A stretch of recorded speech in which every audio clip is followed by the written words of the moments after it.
Isa ko sa'yo, baka hindi magkasya sa notebook. Alam mo rin. Taga saan ka, Dolores? Yes, mga nagawa ng ating kapitan. Una-muna, yung peace and order program to maintain peace and order in our barangay Dolores. Patahimikan ng barangay Dolores.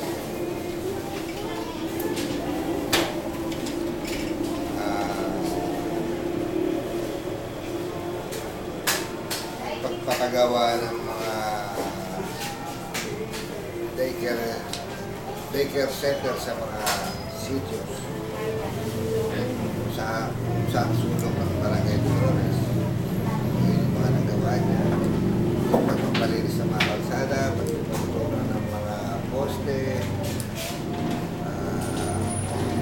pagtatanim ng mga halaman, paglilinis ng mga kanal, magpapatayo ng mga basketball courts sa mga different sitios at saka sa mga subdivisions at marami pang iba. How do you handle your problem? Your problems? Simple lang. Kailangan kalmado ka. Kailangan focus. Kailangan determined. How do you feel being our barangay?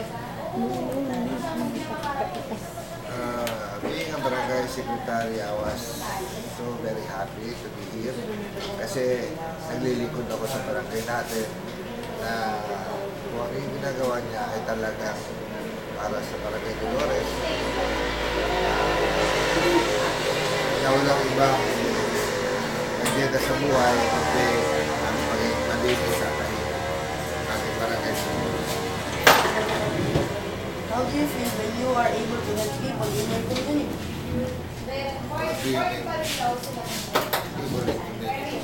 Ano yung sabihin?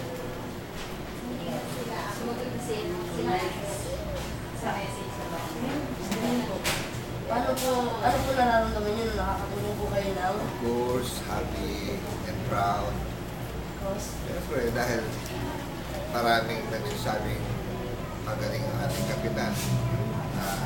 Sinasabi nilang very effective ang ating kapitan. Dahil sincere siya at seryoso sa kanyang panunungkulan bilang barangay kapitan. That's why he maintained his 3 terms in barangay as barangay captain ng barangay. Thank you, Secretary, for answering all the questions. Thank you. You're welcome. Thank you, sir. Salamat po. Bye.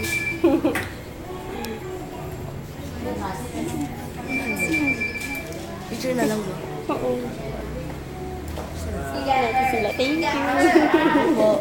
I know it hurts.